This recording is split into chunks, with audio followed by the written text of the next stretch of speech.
My name is Damon Upshaw. I'm originally from Norfolk, Virginia, Poplar Halls. I grew up in Poplar Halls. I moved to Norfolk when I was about 6 years old. My father and my mother and my father was in the military, so we went to Oceanside, California when I was a baby, and we stayed there for about 6 years, and I moved back to Virginia around 6 years old. Well, my background is a graphic designer, which actually inspired me or led me to design and write this book, which I'm talking about today. Well, primarily my oldest son was my inspiration for writing the book. I have 6 sons total, but my oldest son, his mother and I separated back in 2007. So, I didn't want to fall into that trap of not being with any of my children. So I wanted to have a conversation with him in my absence to instill principles of manhood while I was absent in his life. So by the book is a term that commonly means following the rules strictly, right? So the book of reference is the Bible, of which some call the scriptures. So me personally, I was able to use the Bible or the scriptures to guide and navigate me through this process of life called manhood or becoming a man. A son definitely needs his father. In today's society, it's so common, especially for young black men or young black boys, not to have their fathers growing up. And what I've come to realize is a son not having his father is almost equivalent to a man not having a God or some type of higher power or source that they could connect to guide them through life. As a father of 6 boys, I was in a constant state of questioning, how am I going to instill principles of manhood into them while I was still having them taught to me?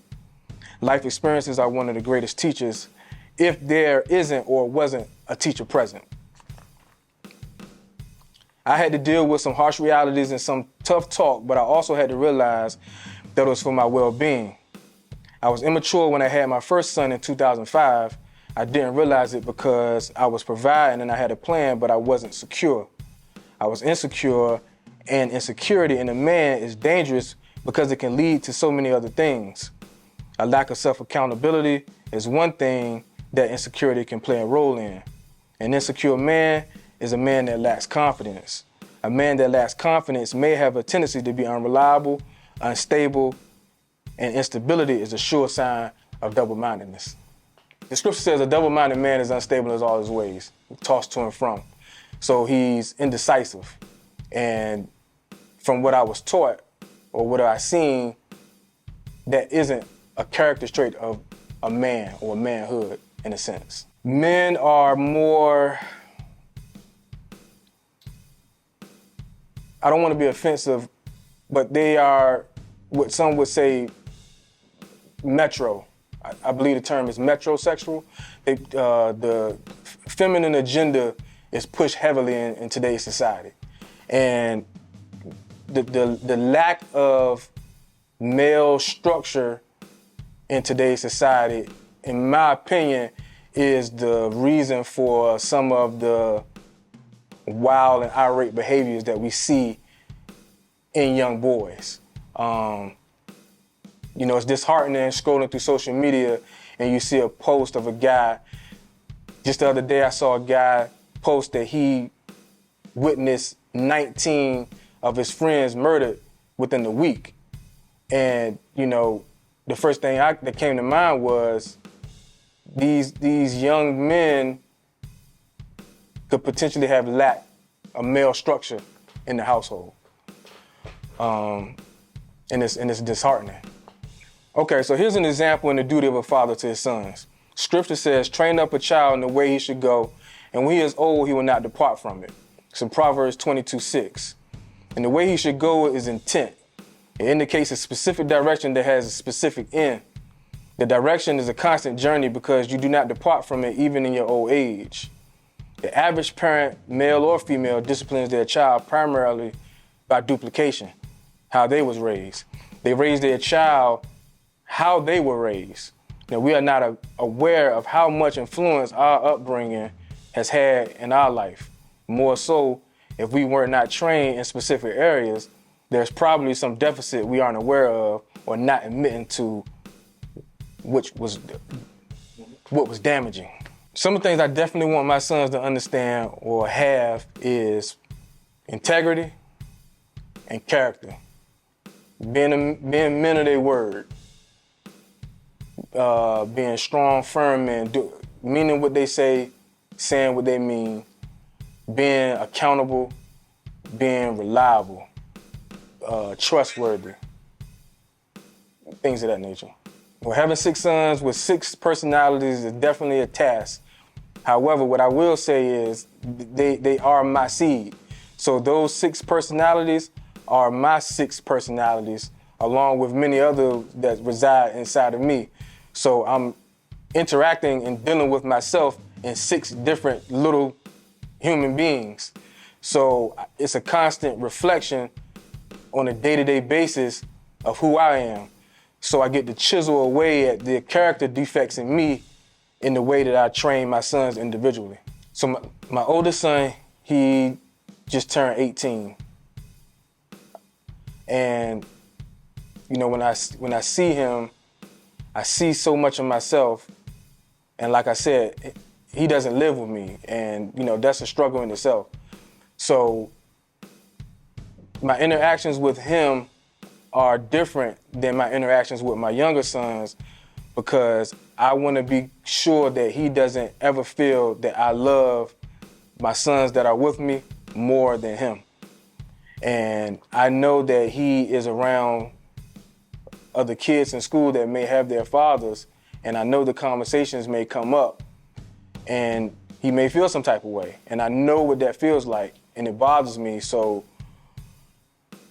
I shower him with so much love and affection, even in my absence, so much so that he'll feel like I'm there, which was, like I said, one of the reasons why I wrote this book, so it could be my presence in his life, in the book, oddly as it sounds, in book form.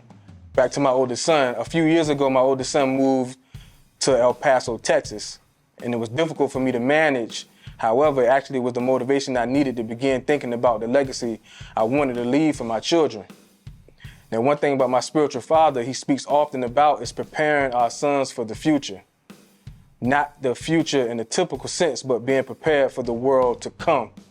Now, this book was originally birthed in 2017, but I started writing it in March of 2018, and I plan to have a release on Father's Day that following year. Now, a series of events and circumstances prolonged that process drastically, although I was discouraged. I had to remember my reason for writing the book. I'm passionate about the development of my sons because it was something that was a void in my life, and I wanted to share an experience that I had that ultimately changed my life, and in actuality gave me life. Now, the scripture says a good man leaves an inheritance to his children's children. That's in Proverbs 13:22. Proverbs 13:22. Proverbs 13:22. Now, your son's floor should be your ceiling. So where he starts should be where you left off. He should be catapulted into his life from where you left off at. These were words from my spiritual father. Now, what I concluded from that was the foundation that my sons will be built on should be where I left off, and should be successful enough to put them in position to excel and be vastly successful in their respective endeavors. The entertainment industry, or the concept of fame, is so attractive that it's something that we as a people cling to, and not, I credit that to social media. I remember way before us, there was a social media, computers for that matter, just playing outside, hanging with friends. And weirdly, growing up, it was a term that I think was coined in New York that would say that they were sunning somebody. And, to sun someone was a derogatory term. But in actuality, it's actually a divine term, because son is a name of power, a name of renown. But, as children, we use it in a derogatory sense. Now, personally, growing up, I actually looked up to all of my friends in my neighborhood. You know, my house was known as the house we played football at, and I would get excited every time everybody would come over to play football. You know, my mom was very overprotective of me. She would come outside, say, hey guys, y'all don't tackle Damon hard. And they say, yes ma'am, you know, whatever. She go in the house, and as soon as she closed the door, somebody would light me up. You know, because my friends was making sure that I wasn't gonna be soft and timid, and I appreciated them for that. But they were kids. They didn't know that I was looking up to them. You know what I mean? So I think the concept of fame, and like I said, social media tainted the minds of kids at an early age. And now when you attach this money to it, they said that people think the money is the root of all evil. It's actually the love of money, which is the root of all evil. So it's what you're willing to compromise for $1. And a lot of people tend to compromise their morals for $1 or for fame. I would definitely tell my 12-year-old self, if the circumstances were the same, not having a father, find a father. Not in the sense of a mentor, because a mentor-mentee relationship is different from a father-son relationship. It's not as intimate. Find somebody that I looked up to and I trust, and I would say mimic their behavior, or just be a student. They say when the student is ready, the teacher appear. My overall goal for this book, a good friend read my book and he told me that this was an eye-opener for him. He said this was a tool that he could see. He said it actually brought him and his father's relationship closer. His father's a pastor, and he said that some of the points that I brought out in the book helped open his eyes to some things that he wasn't aware of, and actually brought him closer to his father. So that was a main goal for me, and I like to read a scripture in Malachi 4:6. It says, and he shall turn the hearts of the fathers to the children, and the hearts of the children to their fathers. That's my primary goal for this book. So it was definitely written for the demographic. A young boy child from the ages from 12 all the way up to 65 years old can definitely benefit from this book. What I would say to any young man that's a new father, or even just any young male, don't be ashamed to glean from the wisdom of an elder man. You know, men, we're naturally prideful creatures, because we was made in his image. You know, man was created a complete being. He was all alone, which also means he was all one. So the man in his created form was essentially a perfect being, but the feminine aspect had to be taken out of him, rightfully so. So we naturally have a sense of pride, and we don't glean from our elders. We actually somewhat disrespectful to our elders, which is disheartening in itself, but we need to definitely get back to the tutelage of our elders. I'm gonna read my dedications. My book was dedicated first and foremost to Nabi Baruch. This is the elder that I spoke of in my book a lot. He's the man that's responsible for giving me my right mind and what I would consider breathing into me life. Understand that breathing is a form of teaching. Secondly, my stepfather, but I don't refer to him as my stepfather, Clarence Clanton, my mother's current husband. He's a strong man. He's a man's man. He really loves my mom. He's a real stand-up guy. My father He was definitely the motivation behind the inspiration to write this book. His absence actually produced the drive in me to even want to write this book. My brothers, Tank, Chris, and Travis, my uncles, Wayne and Cassius, my cousin Ronnie, my friends I grew up with from Poplar Halls. I appreciate all of y'all.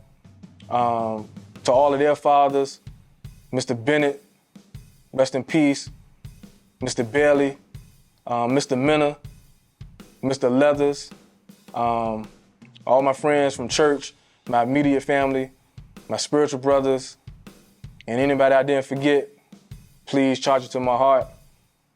Definitely my children, Damon, Deanna, Bria, Demir, Daniel, David, Darren, and Dathan. And my granddaddy, rest in peace, George Buck Warren, and William Lil Bro Jones, and Jesse Robinson. You can find me on Instagram at Mr. Damon Up. You can get my book at buythebook.org. That's BYTHEBK.org. And Facebook at Damon Up. And hopefully you'll see some lessons or some lectures soon. And I want to give a shout out to Deepino, one of the best in the business, highlighting our culture, bringing the best out of our culture. Thank you.